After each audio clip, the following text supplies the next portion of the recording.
जय जय रघुवीर समर्थ श्रीमत दासबोध दशक 10वा जगज्योती नाम समास 7वा सगुण भजन निरूपण नाम श्रीराम समर्थ अवताराधिक ज्ञानी संत सारासार विचारे मुक्त त्यांचे सामर्थ्य चालत कोण्या प्रकारे. श्रीराम समर्थ. आता गेल्या समासामध्ये बघा शेवटी काय सांगितलं होतं, तैसेचे अवतार संपले त्यांचेही सामर्थ्य उदंड चाले तरी ते काय गुंतले वासना धरुनी. म्हणजे काय, सगुण रूपामध्ये जे परमेश्वराचे अवतार झालेले आहेत मग त्यांचे सामर्थ्य कस काय चालतं. श्रोताचा प्रश्न होता समर्थांना की काय जे जे परमेश्वराचे अवतार आहेत सगुण रूपामध्ये ज्यांनी जन्म घेतला त्यांचं नंतर म्हणजे त्यांनी देह ठेवल्यानंतर त्यांचं सामर्थ्य कसं काय उदंड चालतंय, का त्यांचं मन त्यांची वासना इथं गुंतली आहे काय, असं श्रोत्याला काय पडलाय हो, प्रश्न पडलाय. आता म्हणून समर्थांनी आपल्याला कोणता समास दिलाय, समास 7वा सगुण भजन निरूपण नाम. त्यामध्ये पहिलीच ओवीमध्ये समर्थ काय म्हणतायत बघा, अवताराधिक ज्ञानी संत सारासारे विचारे मुक्त त्यांचे सामर्थ्य चालत कोण्या प्रकारे. म्हणजे जे काही अवतार घेऊन संतांनी पण अवतार घेतले ना, म्हणजे देवांनीच अवतार घेतले ना संतांच्या रूपामध्ये, आणि ते कसे सारासार विचाराने काय झाले हो, विवेकाने मुक्त झाले. आणि विवेकाने मुक्त होऊन अजूनही पालखीचा सोहळा आपण बघतो, अखंड कार्य चालू आहे. मग हे सामर्थ्य कशा प्रकारे चालतंय, श्रोत्याचा प्रश्न आहे हो. अवताराधिक ज्ञानी संत म्हणजे भगवंताचे संतांचे अवतार जे सारासार विचाराने मुक्त झाले त्यांचे सामर्थ्य त्यांच्या पश्चात कोणत्या प्रकारे चालते, का त्यांची वासना बाकी राहिलेली आहे का, ही काय आहे हो. दुसरी ओवी दिली समर्थांनी बघा, हे श्रोत यांची आशंका पाहता प्रश्न केला निका सावध होऊन ऐका म्हणे वक्ता. समर्थ काय म्हणतायत, श्रोत्यानं काय प्रश्न विचारलाय हो समर्थांना. समर्था, आतापर्यंत जे जे भगवंतांचे अवतार होऊन गेले, श्रीरामांचा आपल्याला माहितीसाठी काय हो, परमेश्वराचे विष्णूंचे अवतार कोण, श्रीराम होऊन गेले, श्रीकृष्ण होऊन गेले, परशुराम आहेत. हे जे अवतार आहेत म्हणजे श्रीराम आणि श्रीकृष्ण आपल्याला माहिती आहे, त्यांनी काय हो त्यांच्यानंतरही त्यांचं सामर्थ्य कशा प्रकारे चालतंय. देह तर त्यांनी ठेवलेला आहे, श्रीरामांनी ठेवलेला आहे, श्रीकृष्णांनी ठेवलेला आहे, तरीही त्यांचं सामर्थ्य ह्या युगामध्ये पण चालतंय ना. राम नामात किती सामर्थ्य आपल्याला माहिती आहे. मग हे कोण्या प्रकारे चालतंय हो, हा श्रोत्याचा प्रश्न आहे. आता संत अनेक संत होऊन गेले, तेही कुणाचे अवतार आहेत व परमेश्वराचेच अवतार आहेत. कारण धर्म स्थापनेचे जे नर ते ईश्वराचे अवतार झाले आहेत, पुढे होणार देणे ईश्वराचे. समर्थांनी स्पष्ट सांगितलंय ना, जो जो धर्म स्थापनेसाठी प्रयत्न करणार आहे, प्रयत्न जाणून बुजून करतोय, कलियुगामध्येही जो धर्म स्थापनेसाठी प्रयत्न करतोय अखंड, तोही काय आहे हो, विष्णूचाच अवतार आहे. म्हणजे जे जे संत भगवंत अवतार घेऊन आले, अखंड धर्म स्थापनेचं ज्यांनी कार्य केलं, असे जे संत होऊन गेले, ईश्वराचे अवतार होऊन गेले, आणि त्यांच्यानंतर त्यांचं सामर्थ्य कसं काय चालतंय, त्यांचं सामर्थ्य कोणत्या प्रकारे चालतंय, ही काय हो श्रोत्याची आशंका. श्रोत्याला पडलेली काय आहे, ही आशंका आहे.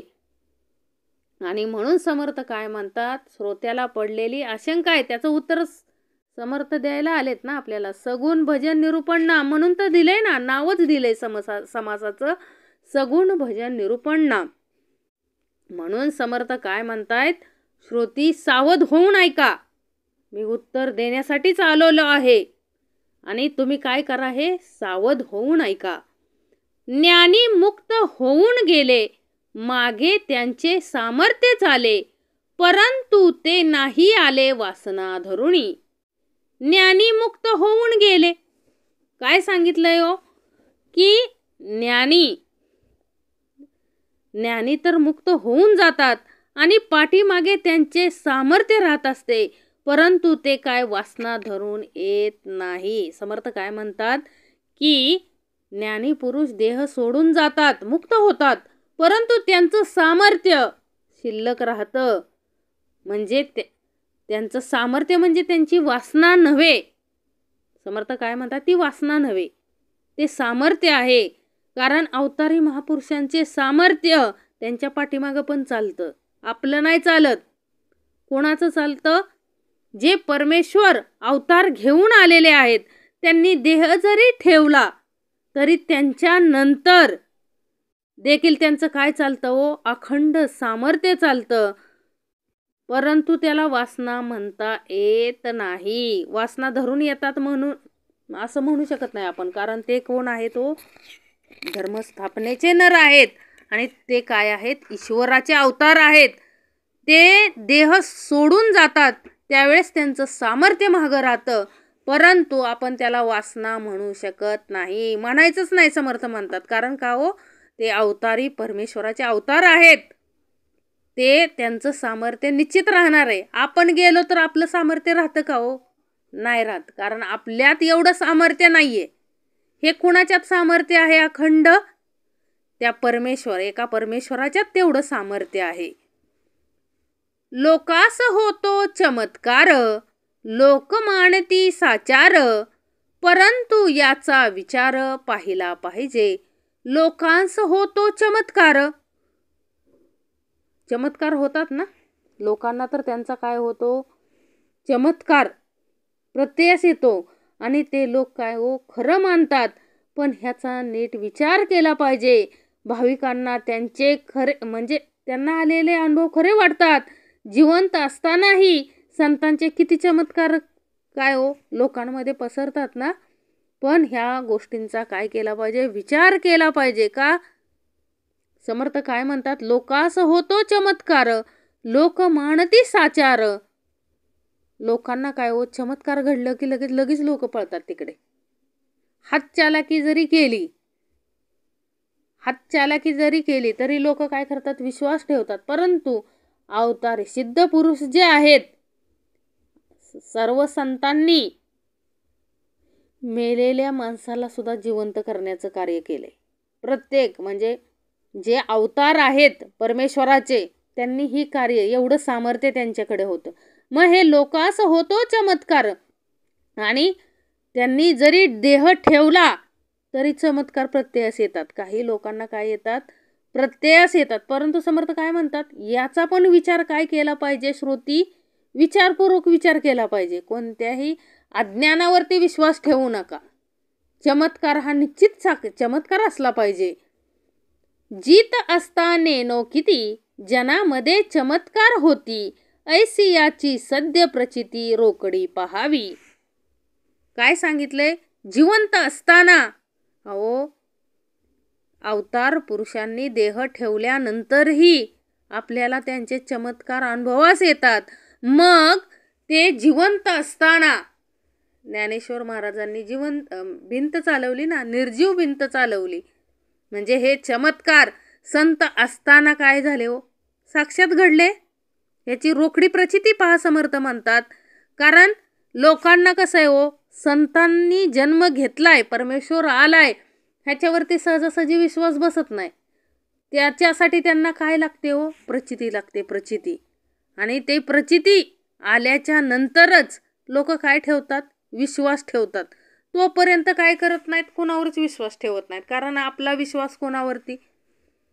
अज्ञानावरती जास्त लवकर विश्वास बसतो. परंतु जे शाश्वत आहे, जे अनंत काळ टिकणार आहे, याच्यावर विश्वास ठेवायचा असेल तर सद्गुरूंना शरण गेलं पाहिजे. कारण सद्गुरूच आपल्याला काय करतात व सारासार दाखवून देतात, सारासार विचार करायला शिकवतात. परब्रह्म कोण, निर्गुण कोण, सगुण कोण समर्थांनी शिकवलं आपल्याला. आपल्याला यातलं काहीही माहीत नव्हतं, म्हणून शिकवणारा आलेला आहे. आपण त्याला शरण जाता आलं पाहिजे. म्हणून समर्थ काय म्हणतात, जीत असता नेणो किती, जनामध्ये चमत्कार होती, ऐसी याची सद्य प्रचिती रोकडी पाहावी. तो तरी आपण नाही गेला, लोकी प्रत्यक्ष देखिला, ऐसा हा चमत्कार झाला, यास काय म्हणावे. तो तरी आपण नाही गेला म्हणजे काय, ते जिवंत असतानाच त्यांचे लोकांमध्ये काय अनेक चमत्कार होतात ना. आणि तेव्हा त्या विचारांचा काय केला पाहिजे, तो स्वतः काय होत नाही जात नाही. तो तरी आपण नाही गेला म्हणजे तो स्वतः जात नाही असे असता, लोक तर तो प्रत्यक्ष दिसतो असा हा चमत्कार झाला, ह्याला काय म्हणावे. म्हणजे काय म्हणतात, सत्पुरुष वाचना धरून येत नाहीत, पण लोकांना ते काय प्रत्यक्ष दिसतात, भेटतात, याला काय म्हणावे. म्हणजे समर्थांना काय म्हणायचंय, संतांनी जरी देह ठेवला असेल तरी बघा त्यांचं काय येतो, प्रत्यक्ष अनुभव येतो. कारण एकनाथ महाराजांना ज्ञानेश्वर माऊलीने स्वप्नात जाऊन सांगितलेलं की काय की माझ्या समाधीमध्ये काय वाढते, मुळी वाढते. आणि खरोखर ज्यावेळेस एकनाथ महाराजांनी समाधीचा शोध लावला, त्यावेळेस ती समाधी त्यांनी खोलून पाहिली, तर खरोखरच झाडाचं मूळ काय तिथं त्या समाधीमध्ये वाढलं होतं. म्हणजे ह्याला काय म्हणावं, जे लोक देह सोडून गेलेले आहेत, परंतु अजूनही काही लोकांना ती प्रत्यक्ष भेटतात. म्हणजे हा चमत्कारच आहे, याला काय म्हणायचं. तरी हा लोकांचा भावार्थ, भाविका देव यथार्थ, अनेत्र कल्पना व्यर्थ कुतर्काची.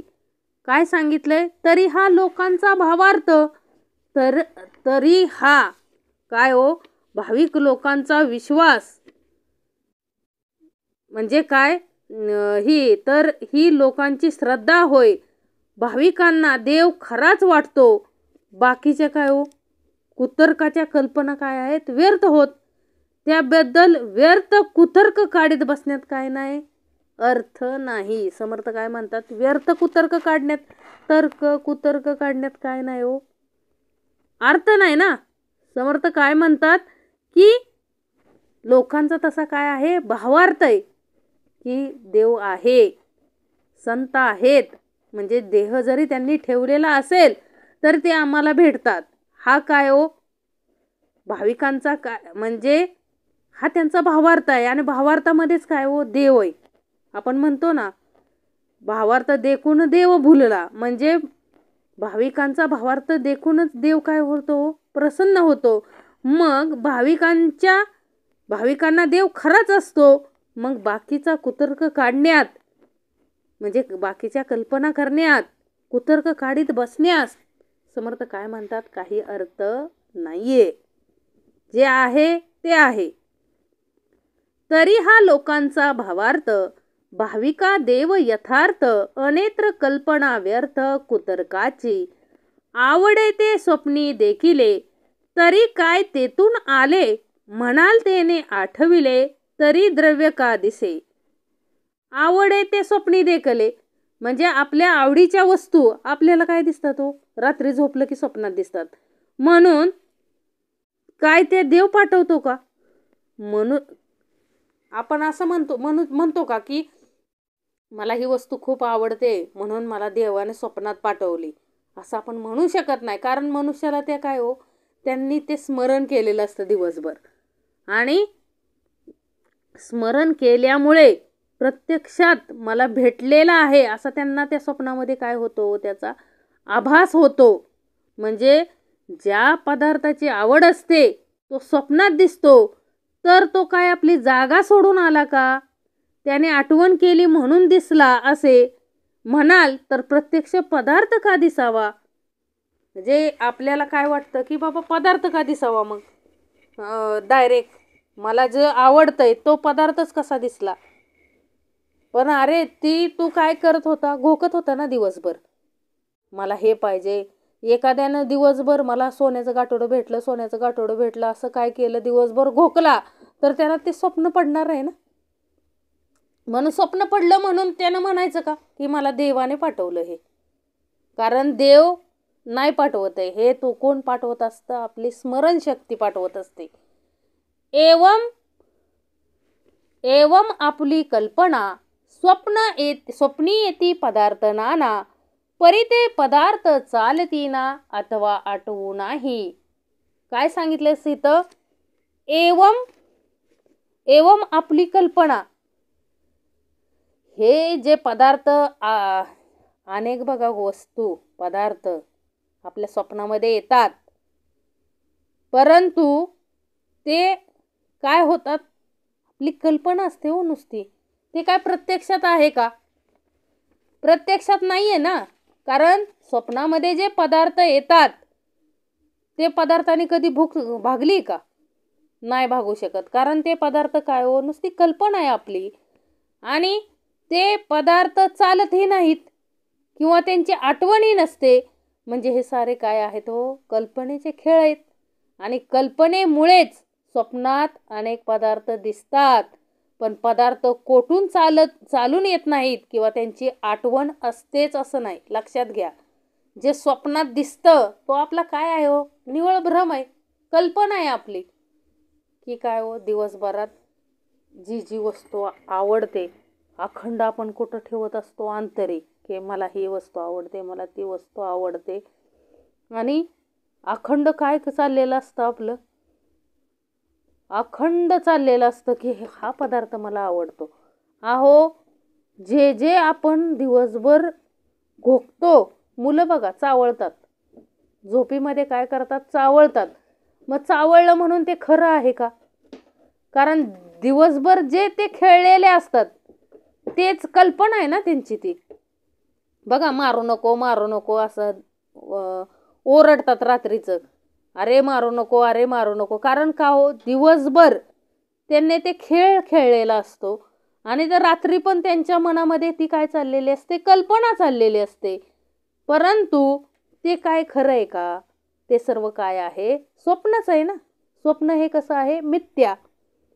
येथे तुटली आशंका, ज्ञात्यास जन्म कल्पू नका, उमजे ना तरी विवेका बरे पहा. येथे तुटली आशंका. समर्थ काय म्हणतात? हितच काय झाली? श्रोत्याची आशंकेचं निरसन झालंय. कसं?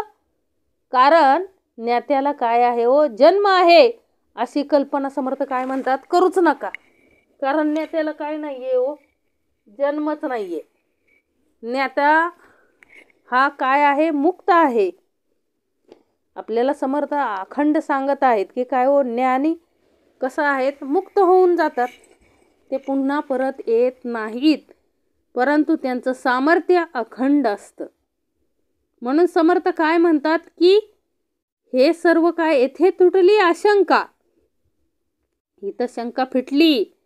काय? की ज्ञात्याला जन्म आहे अशी कल्पना करायची नाही. समर्थ काय म्हणतात? समजूत पटली नसेल तर नीट विचार करून पहा. कारण अशी समर्थ काय म्हणतात? संत जन्म घेऊन येतात आणि म्हणजे एकदा गेले की परत काय घेतात? जन्म घेऊन येतात. अशी मनामध्ये कल्पना सुद्धा काय समर्थ म्हणतात? करू नका. कारण का हो? ज्ञाते लोक हे काय असतात? अखंड मुक्त असतात. त्यांना जन्मही नाही आणि मृत्यूही नाही. ते काय असतात हो? मुक्त असतात. म्हणून ज्ञानी येथे तुटली आशंका, ज्ञात्यास जन्म कल्पू नका, उमजे ना तरी विवेका बरे पहा. आता समर्थ आपल्याला म्हणतात स्वप्नामध्ये माणूस दिवसा सुद्धा स्वप्न पाहतात माणसं. काय हो? आता एक व्यक्ती होती, त्यानं कल्पना करायला सुरुवात केली. म्हणजे स्वप्न बघत होता दिवसा झोपलं की दुकानावर तिथं बसायचा आणि कल्पना नाना विविध काय करायचं स्वप्नामध्ये त्याच्या यायचं सगळं. कल्पना अंतरे चालायच्या. त्यानं विचार काय केला की त्याच्याकडे किती होते? 5 रुपये होते. 5 रुपये. आणि तो काय म्हणाला की आता ह्या 5 रुपयाचं मी काय करणार? एक अंड विकत आणणार नाही, एक कोंबडीचं पिल्लू आणणार आणि त्या कोंबडीच्या पिल्लापासून तो काळ काय होता, कमी पैशात काय यायचे हो, जास्त. आता म्हणला मी काय आणणार, यातून कोंबडीची पिल्ले आणणार, कोंबडीच्या पिल्लापासून कोंबड्या तयार करणार, अशा असंख्य कोंबड्या तयार करणार, माझा पोल्ट्री फार्म होणार मोठाच्या मोठा. आणि झाल्यानंतर माझ्याकडं पैसा पाणी येणार, मी गाडी घेणार. म्हणजे तो स्वप्नातच मी काय घेणार, गाडी घेणार आणि मी लग्न करणार. आणि लग्न केल्याच्या नंतर तो काय करतो, म्हणजे त्याला जे 5 रुपये भेटलेले असतात ना, त्याचं त्यानं काय आणलेले असतात, ती पिल्लं आणलेली असतात कोंबडीची. आणि तो मनामध्ये काय करत असतो, अखंड कल्पना करत असतो, म्हणजे स्वप्न पाहत असतो. आणि तो म्हटला आता लग्न करणार, संसार माझा उत्तमाचा चालणार, एक दिवस बायको काही नाही ऐकणार आणि मी तिच्या कंबारट्यात काय घालणार, लात घालणार. असं तो काय करत असतो, अंतरी स्वप्न पाहत असतो, कल्पना करत असतो. आणि जी आणलेली पिल्लं आहेत ना, त्यांना काय करतो, तो पायाखाली तुडवतो. आणलेली पिल्लं काय होतात, मरतात. 1 2 3 4 जी काय असतील ती काय होतात, पाय देतो ना, तो तुडवतो. कारण का, तो बायकोला काय करत असतो, तुडवत असतो स्वप्नामध्ये. आणि मग ते काय होतात, पिल्लं आहे ती पण मरून जातात. मग हा खडबडून जागा होतो आणि पाहतो तर काय, त्यानं जे स्वप्न रंगवलेलं ते स्वप्न काय झालेला, त्या प्रत्यक्षात सुरुवात व्हायच्याच आधी काय झालं होतं, सगळा विनाश केला होता त्यानं स्वप्नामध्येच. म्हणजे ती सगळी पिल्लं काय केली होती, त्यांनी मारून टाकलेली. म्हणून समर्थ काय म्हणतात, स्वप्नी येती पदार्थ नाना, परी ते पदार्थ चालती ना. म्हणजे जे आपण स्वप्नात पाहतो ते प्रत्यक्षात असेलच असं नाहीये, लक्षात घ्या.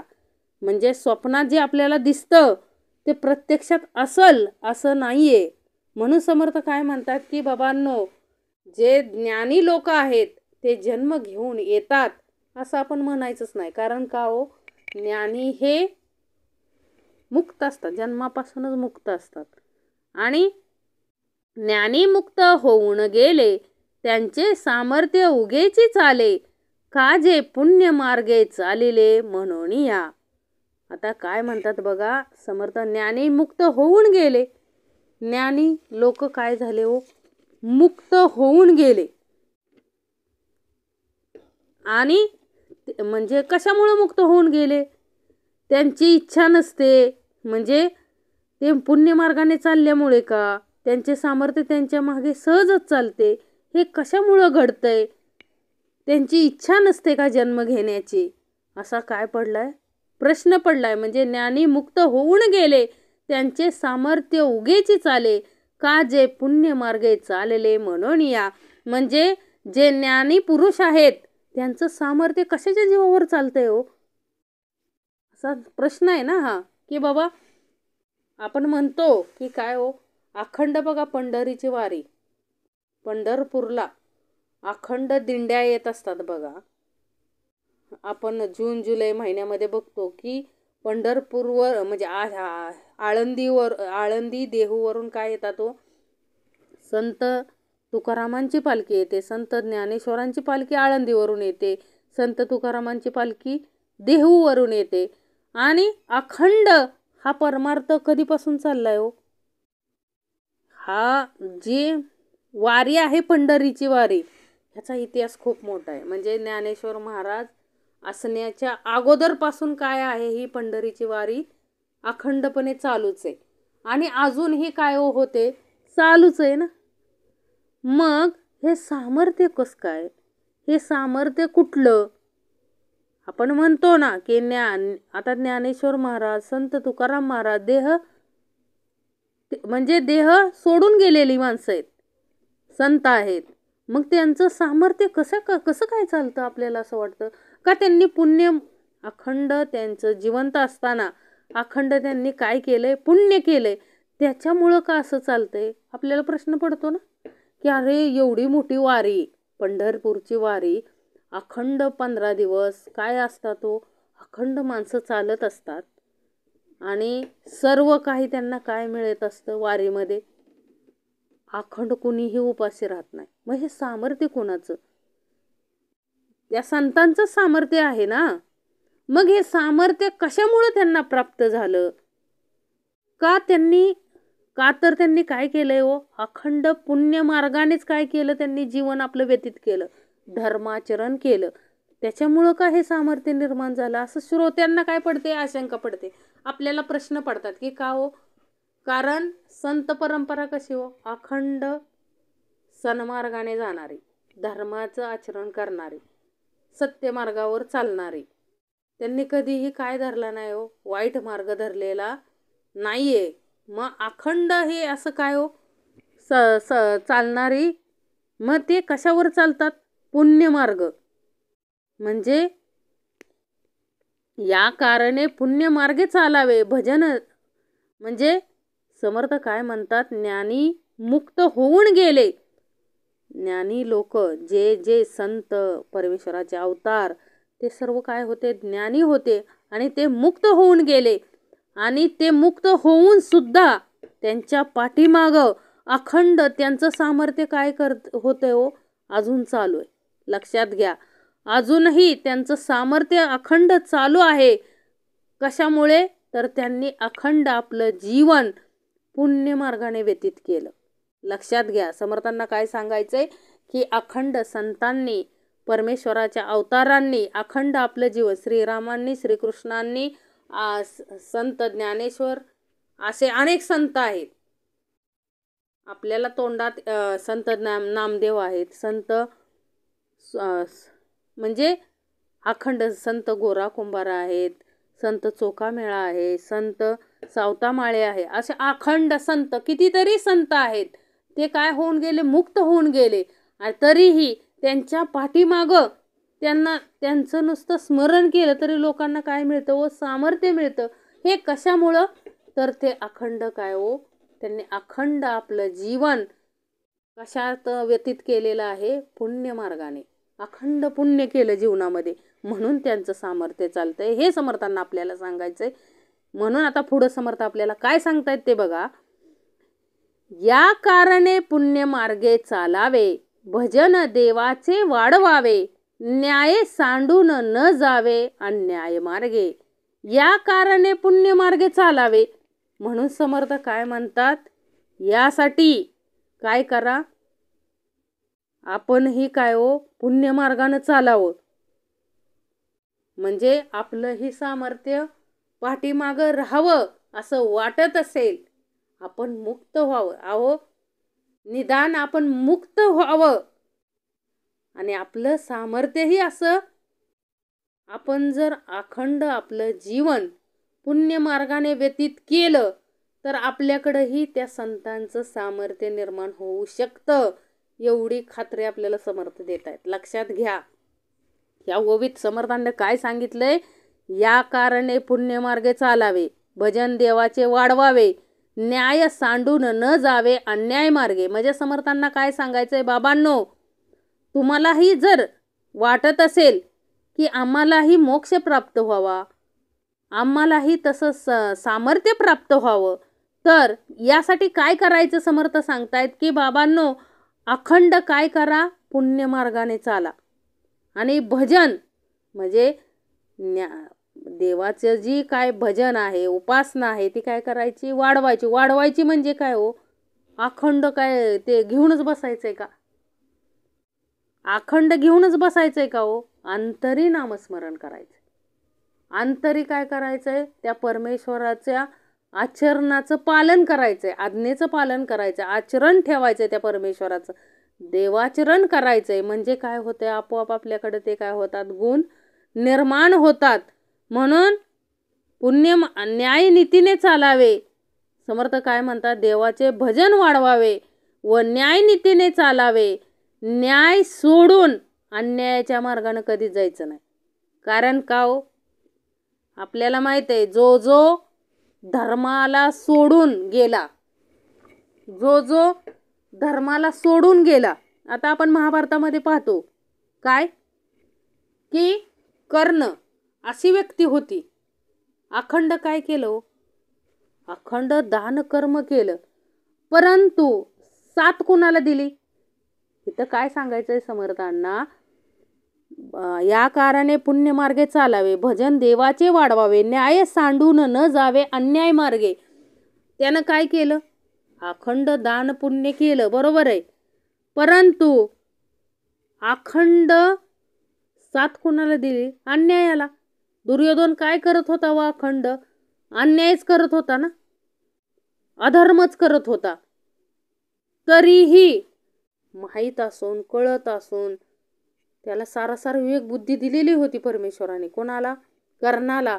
तरी देखील तो दुर्योधनाबरोबर अन्यायाच्या मार्गाने चालत होता. मग त्याचा शेवट कसा झाला आपल्याला माहिती आहे. म्हणजे देव साथ कुणाला देतो? अखंड साथ कुणाला दिली व देवाने? जे धर्माचं आचरण करतायत. श्रीकृष्णांनी स्वतः सारथी बनले ना, पांडवांचं स्वतः म्हणजे अर्जुनाचं स्वतः सारथी बनले. कारण काय हो? अखंड पुण्यमार्ग चालत होते ना ते. एक लक्षात ठेवायचं, जो व्यक्ती जाणून बुजून पुण्य करतो, आपल्याला सद्गुरु चरित्रात पण सांगितलंय, कलियुगानं काय सांगितलंय, जो जाणून बुजून पुण्य करेल त्या लोकांच्या नादाला मी लागणार नाही, त्यांना मी धक्का पण पोचवणार नाही. लक्षात ठेवा, कलियुगानं वचन दिलंय ब्रह्मदेवांना, काय की जे लोक जाणून बुजून पुण्य करतील, देवाची उपासना करतील, देवाला काय करतील, आपण अध्याय दुसरा वाचायचा, सद्गुरु चरित्रातला दुसरा अध्याय वाचायचा, त्याच्यामध्ये अखंड कलियुगाने काय सांगितलंय हो, की मी काय करणार नाही. जे लोक देवाची पूजा करतायत, देवाची पूजा म्हणजे कोणती?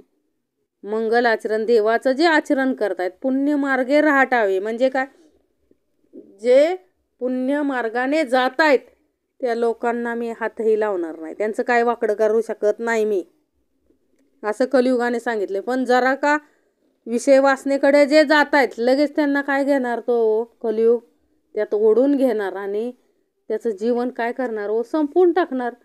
म्हणून समर्थ आपल्याला नेहमी सावध करण्यासाठी ही ओवी लिहिली समर्थांनी. काय? या कारणे पुण्यमार्गे चालावे, भजन देवाचे वाढवावे, न्याय सांडून न जावे अन्याय मार्गे. म्हणजे समर्थ काय म्हणतात, आपल्याला न्याय अन्याय कळतोय. समर्थ काय म्हणतात, अन्यायाच्या मार्गाने जायचं नाही. आपल्याला न्याय अन्याय कळतो ना, मग जिथं न्याय आहे तिथं जायचंय, अन्यायाच्या मार्गाने जायचं नाही. किंवा अन्याय जो व्यक्ती करतो त्याला साथही द्यायची नाही. लक्षात घ्या. कारण कसं हो, जे महाभारत घडलं ते कशामुळं घडलं? सारासार विवेक नव्हता ना दुर्योधनाकडे, धृतराष्ट्राकडे. काय हो, पांडव काय म्हणत होते, आम्हाला जे दिलं म्हणजे 5 एकरच, 5च गावं द्या. श्रीकृष्ण स्वतः म्हटले, अहो 5च गावं द्या, त्यांना काही नकोय. तरी तेवढंही अहंकारामुळे द्यायला तो तयार, जे त्यांचं होतं ते सुद्धा ते द्यायला तयार नव्हते.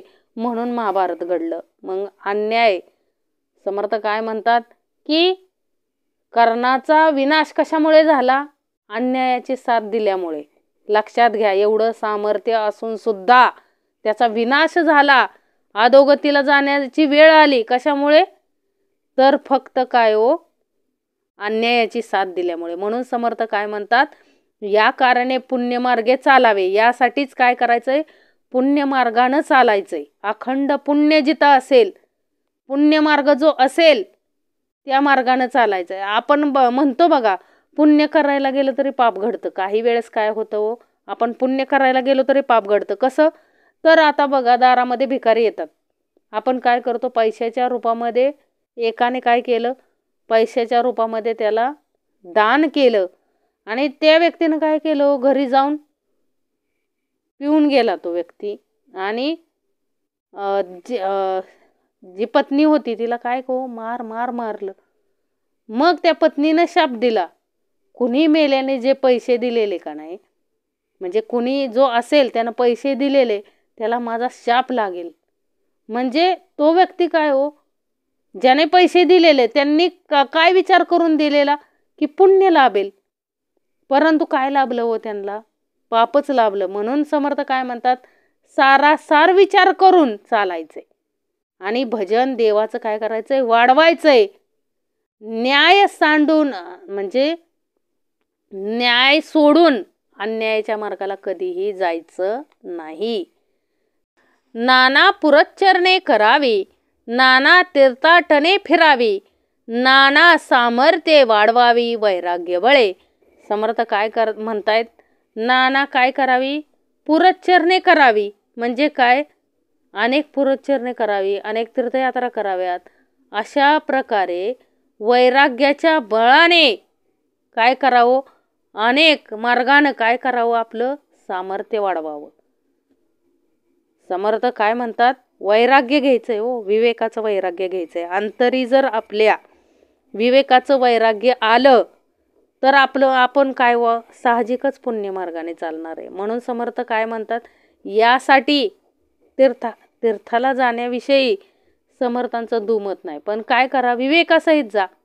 काय घ्यायचंय तिथून ते कळलं पाहिजे ना. नाहीतर काय, आपण कशासाठी जातो आपल्याला माहिती आहे. समर्थ काय म्हणतात, अनेक तीर्थाटने अशा आहेत की ज्या तीर्थाटनाला गेल्यानंतर अखंड आपल्याकडं काय आलं पाहिजे, विवेकाचं वैराग्य आलं पाहिजे.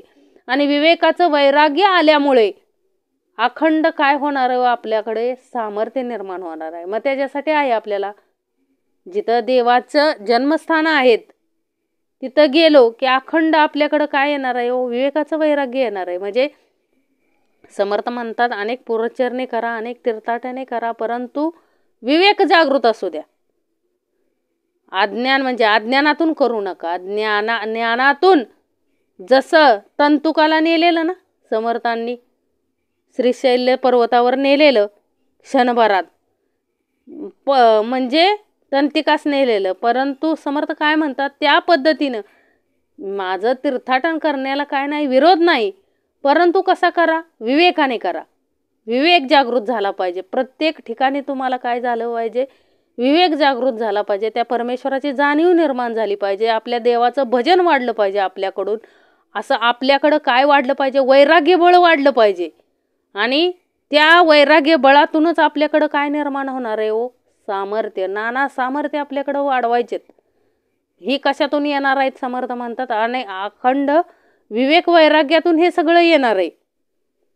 निश्चय बैसे वस्तूकडे, तरी ज्ञान मार्ग ही सामर्थ्य चढे, कोणी एक एकांत मोडे ऐसे न करावे. निश्चय बैसे वस्तूकडे काय सांगितले, निश्चय म्हणजे परब्रह्मावर निश्चय ठेवला तर काय होतं, ज्ञान मार्गानेही सामर्थ्य मिळते.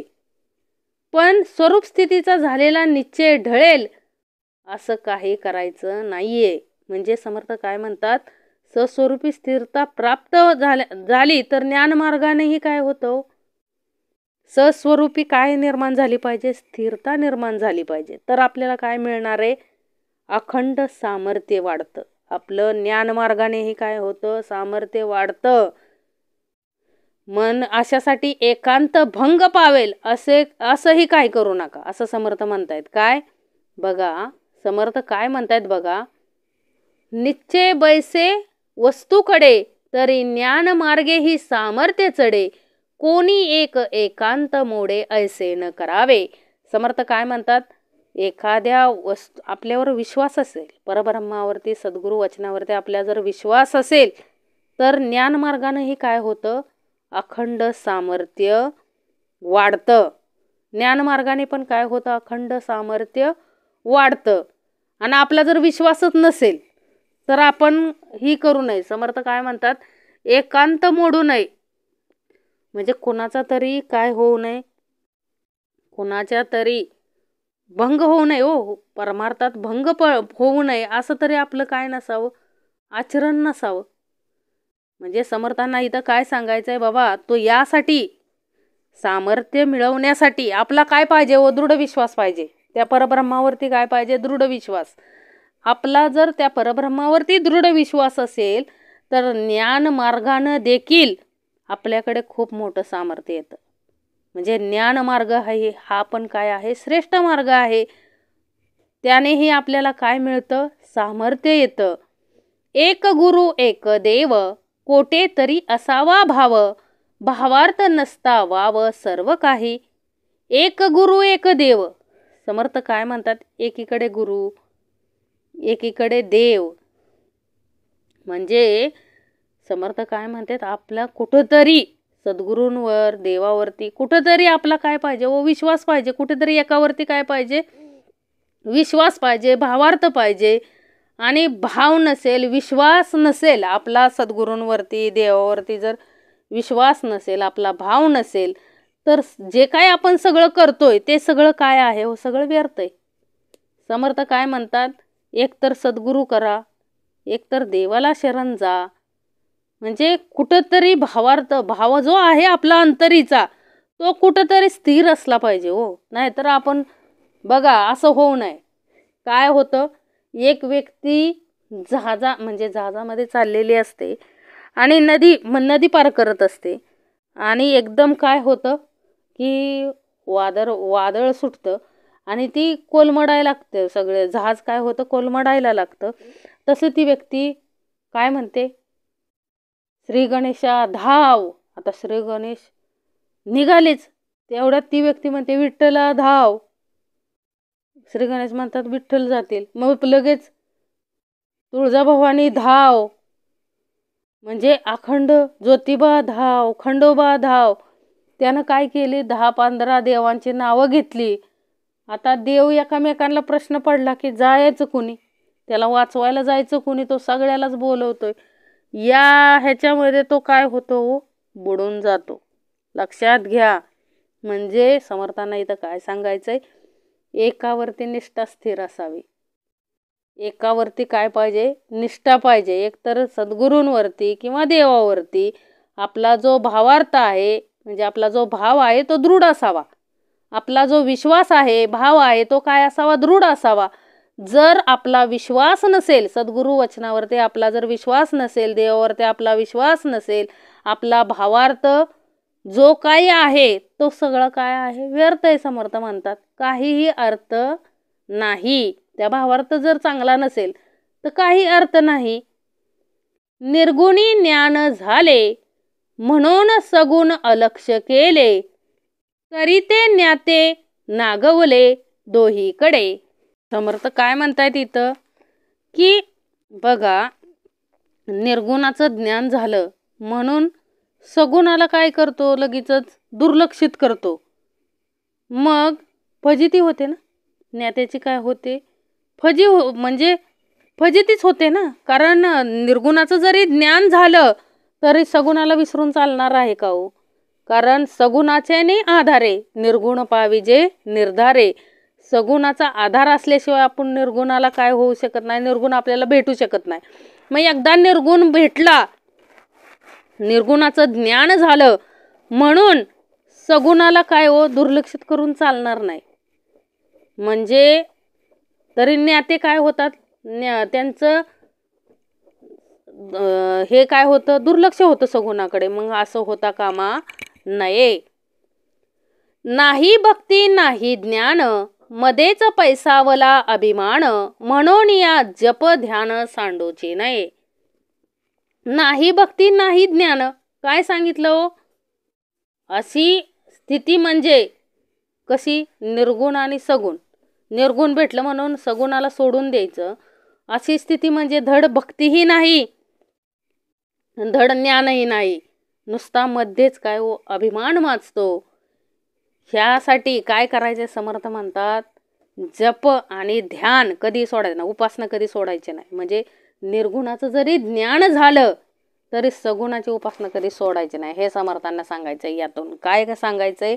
की बाबा रे, काय नाही, जर निर्गुणाचं ज्ञान झालं म्हणून सगुणाची उपासना करायची सोडून दिली, सगुणाचं भजन करायचं सोडून दिलं तर असं चालणार नाही.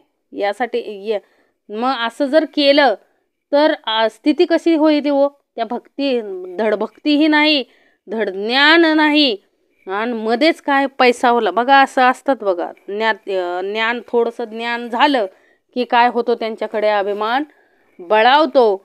मग ते व्यक्ती स्वतःला काय समजू लागते? खूप म्हणजे अभिमान काय होतो त्यांच्याकडे, खूप खूप सारा अभिमान बळावतो. म्हणून समर्थ काय म्हणतात, अशी स्थिती निर्माण होऊ नये म्हणून अखंड जप ध्यान कधी सोडायचं नाही. जप ध्यान कधी सोडायचं नाही.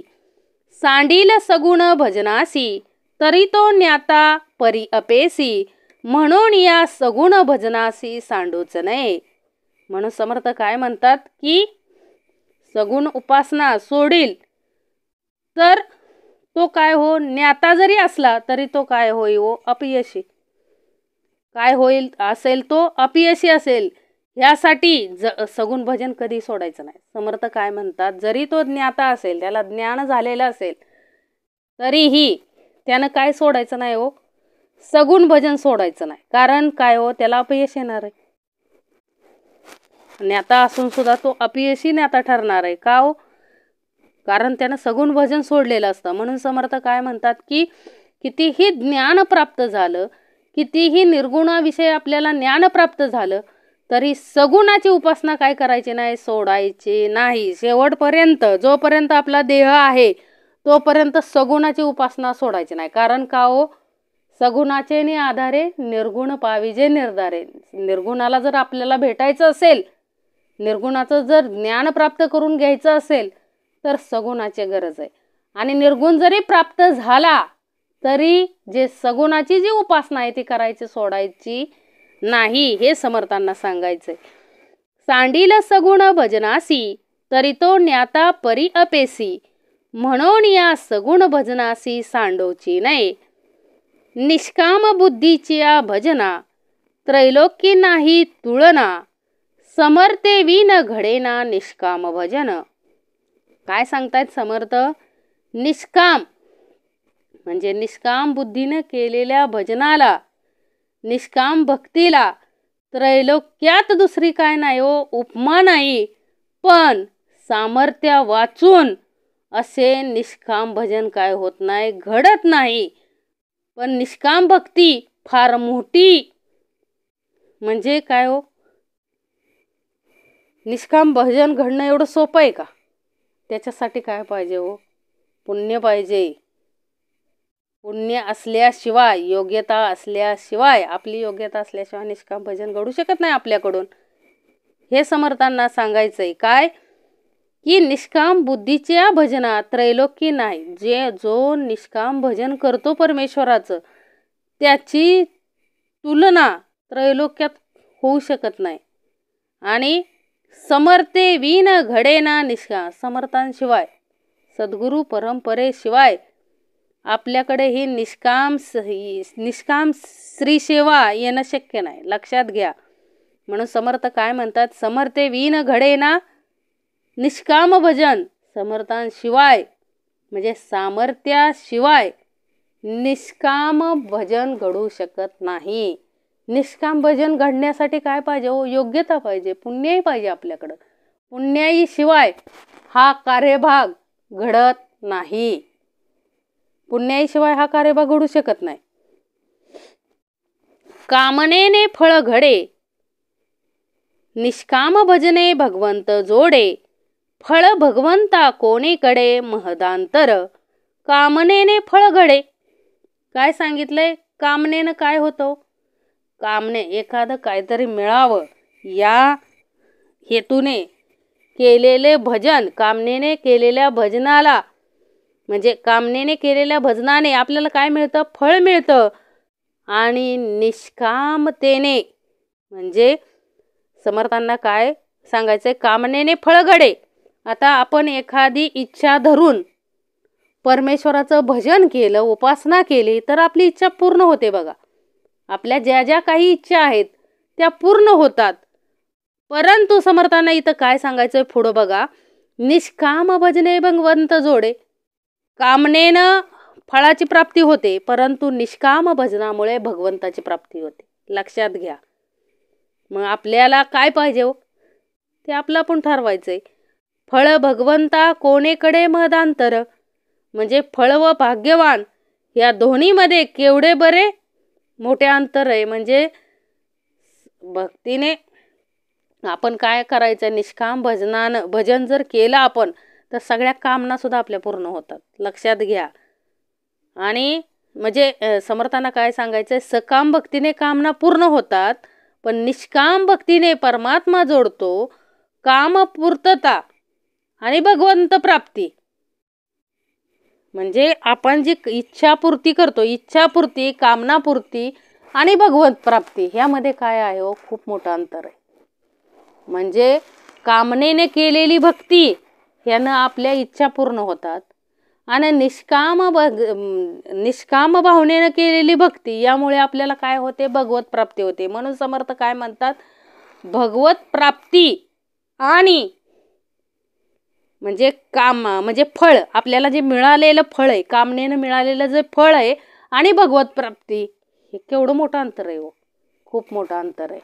म्हणून काय म्हणतायत, कामनेने फळ घडे, निष्काम भजने भगवंत जोडे, फळ भगवंता कोणेकडे मदांतर, नाना फळे देवापासी आणि फळ अंतरी भगवंतासी, या कारणे परमेश्वरासी निष्काम भजावे. समर्थ काय म्हणतात, नाना फळे देवापासी, म्हणजे आपण जी फळापेक्षा करतो, जी आपल्या इच्छा आकांक्षा सर्व देवाजवळ काय होतात, पूर्ण होतात.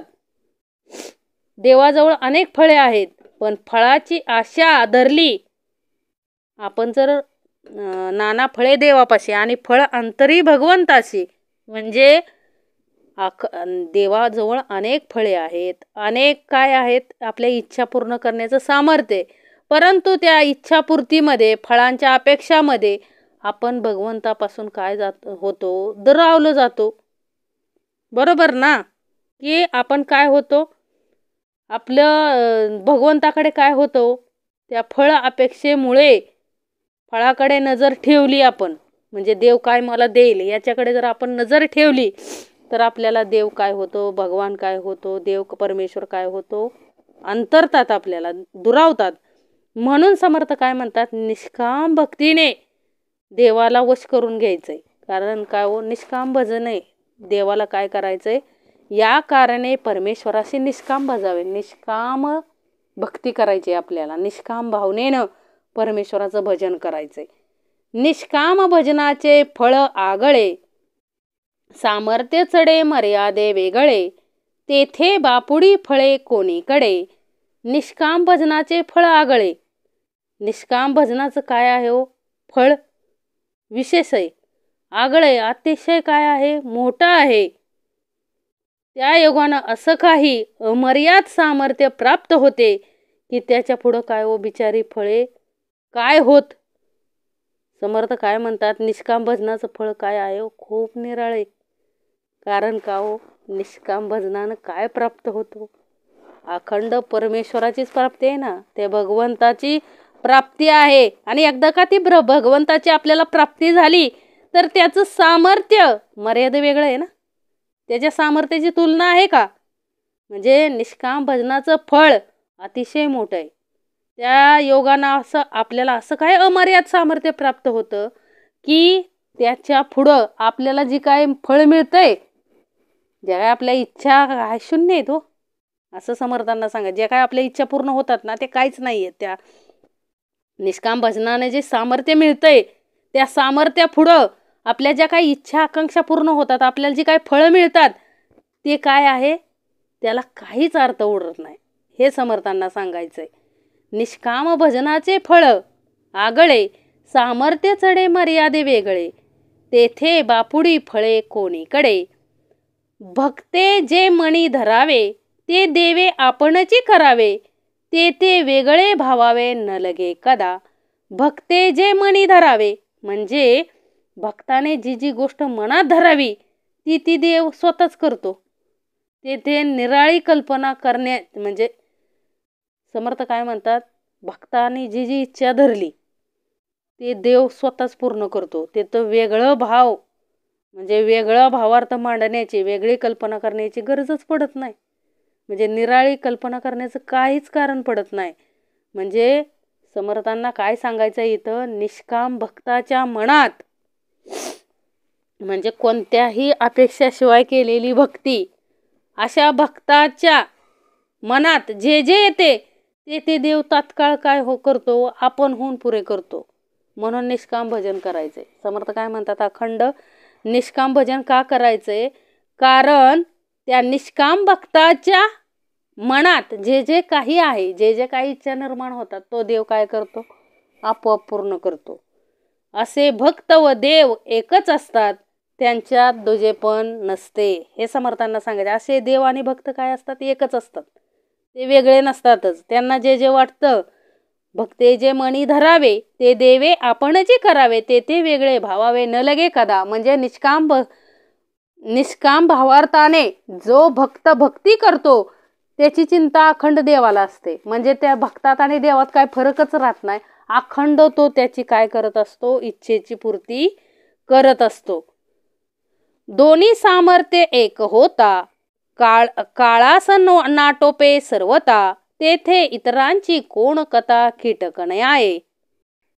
ह्याप्रमाणे त्यापुढे देव व भक्त या दोघांची सामर्थ्य एक झाली असता काळाचे काय चालत नाही. लक्षात घ्या. पुढं जर निष्काम भक्त असेल तर त्या दोघांची सामर्थ्य काय होता, तो एक. मग त्या दोघांची सामर्थ्य एक झाली तर तिथं काळाचंही काय चालत नाही. म्हणजे कलिकाळाची सुद्धा मात्रा चालत नाही. ते बाकीच्यांची काय कथा, हे बिचारे किड्यासारखे होत मग इतरांचा कीटक न्यायाने काय म्हणजे समर्थांना काय म्हणायचंय, दोन्ही सामर्थ्य एक होता, काळास नाटोपे सर्वता, तेथे इतरांची कोण कथा कीटक. देव आणि भक्त एकत्र झाल्यानंतर तिथं काळाचं काय चालत नाही, तर इतरांचं काय हो, किड्यामुंगीप्रमाणे झाले ते इतर. हे समर्थांना सांगायचंय. इतरांचं तिथं काहीच चालू शकत नाही, कारण सामर्थ्य काय आहे, चळवळीचं. निष्काम भक्त आणि देव एकदा का ह्या दोघांचं सामर्थ्य एक झालं की ते तिथं काळाचंही काय चालत नाही, कलिकाळाचंही काही चालत नाही. म्हणून निष्काम भजन वरी विशेष ब्रह्मज्ञान, तयास तुळिता त्रिभुवन उणे वाटे. म्हणून निष्काम भजन, म्हणून काय हो, निष्काम भजन सर्वात श्रेष्ठ आहे, उत्तम आहे. आणि त्यात ब्रह्मज्ञान असले तर ते काय हो, विशेष श्रेष्ठ.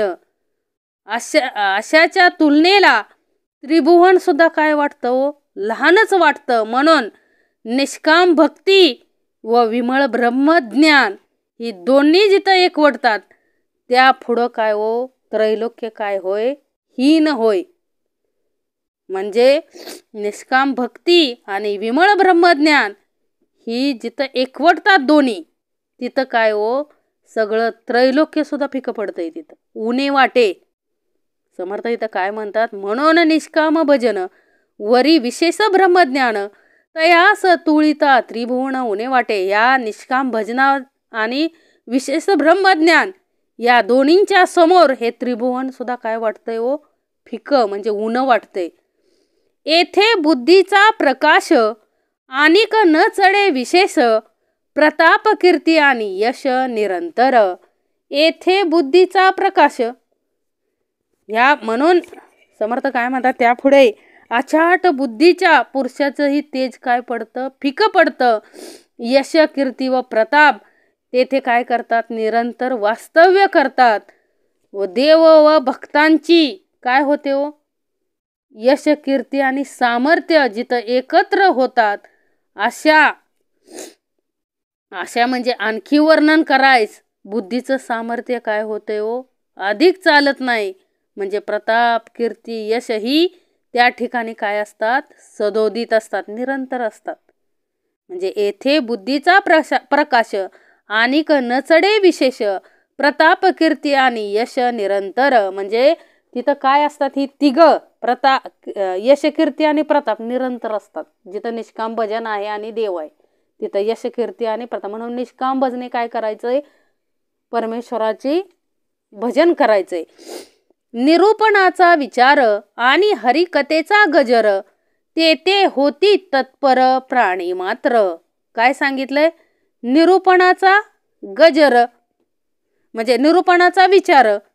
काय सांगितलं इथं, जेथे अध्यात्म निरूपणाची चर्चा व हरिकथेचा घोष चाललेला असतो, म्हणजे तिथं काय होतं, ज्ञान आणि भक्ती काय होते, एकत्र होते.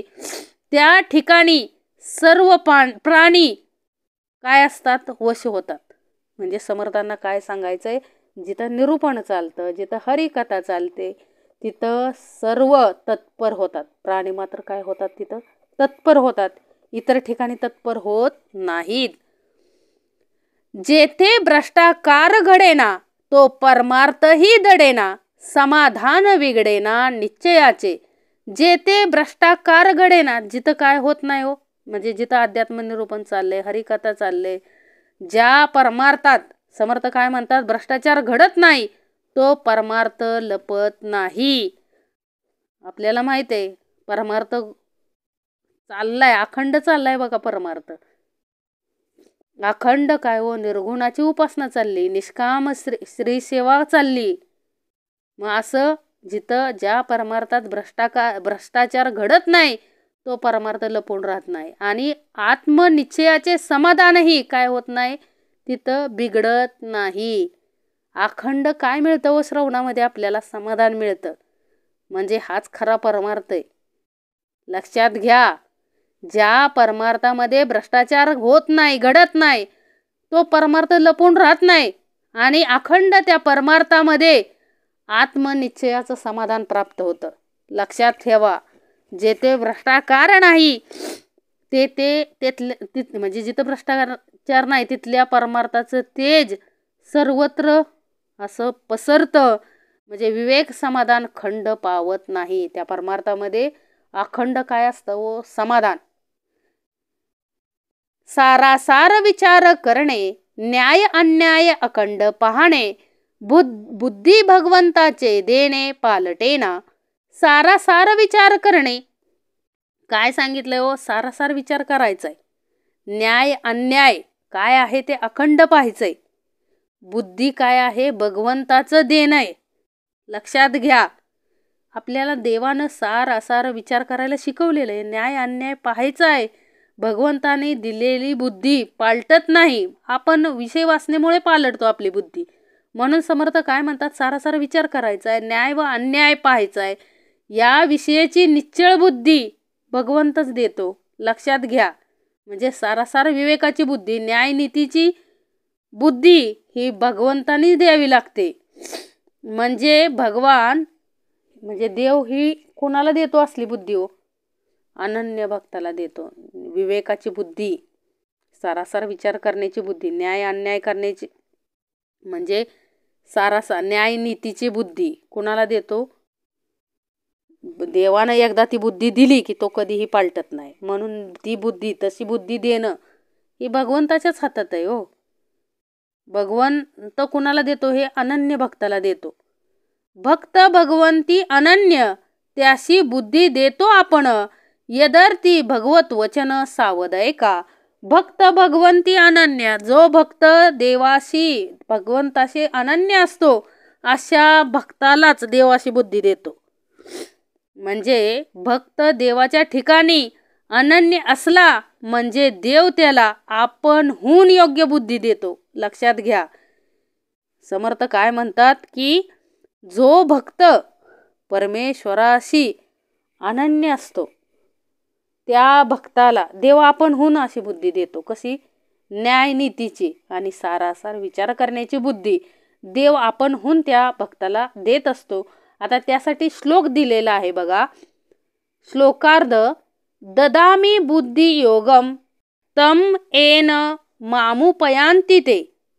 म्हणजे या श्लोकाचा अर्थ काय दिलेला आहे हो समर्थांनी, म्हणजे ददामी बुद्धी योगम तम, भगवंताचं हे वचन आहे गीतेमध्ये की ज्याचं आचरण भगवंताला आवडतं, जो देह भगवंताला आवडेल असं आचरण करतो, त्याला देव आपोआप अशी काय देतो, बुद्धी देतो.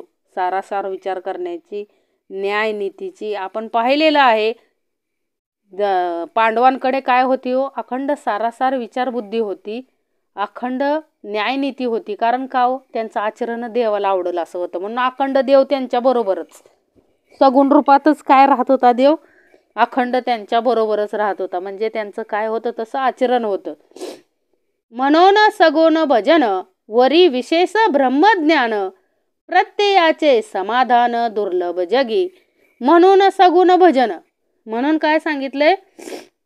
म्हणून सगुण भजन, त्यात विशेष ब्रह्मज्ञान आणि त्यावर अनुभवाचे समाधान असा योग जगामध्ये काय आहे हो? फार दुर्मिळ आहे.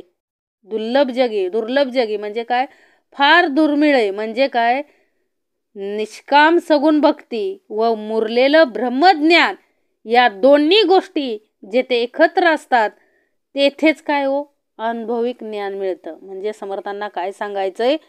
म्हणून सगुण भजन वरी विशेष ब्रह्मज्ञान प्रत्ययाचे समाधान दुर्लभ जगी. म्हणजे जिथं निष्काम सगुण भक्ती व मुरलेलं ब्रह्मज्ञान या दोन गोष्टी जिथे एकत्र येतात तिथंच काय मिळतं? अनुभविक ज्ञान मिळतं.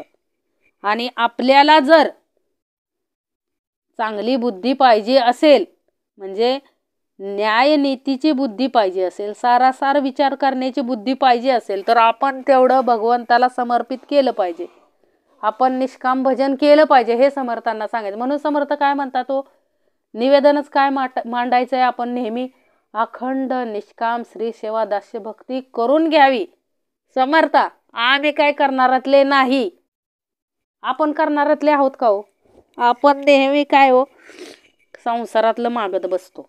आपल्याला नेहमी आशा काय आहे? संसारातलं मागत बसायची. म्हणून समर्थांना आपल्याला निवेदन काय ठेवायचंय? समर्था निष्काम भक्ती तुम्ही शिकवा आम्हाला, आणि तुम्हीच ह्या देहाकडून काय करून घ्या हो? निष्काम भक्ती करून घ्या. कारण आम्ही त्या पात्रतेचं नाहीये. ती पात्रता आमच्याकडंच तुम्ही काय करा हो? निर्माण करा. आणि आमच्याकडूनच ते काय करा? भजन करून घ्या. आणि निष्काम भजन करायला कोण शिकवतो?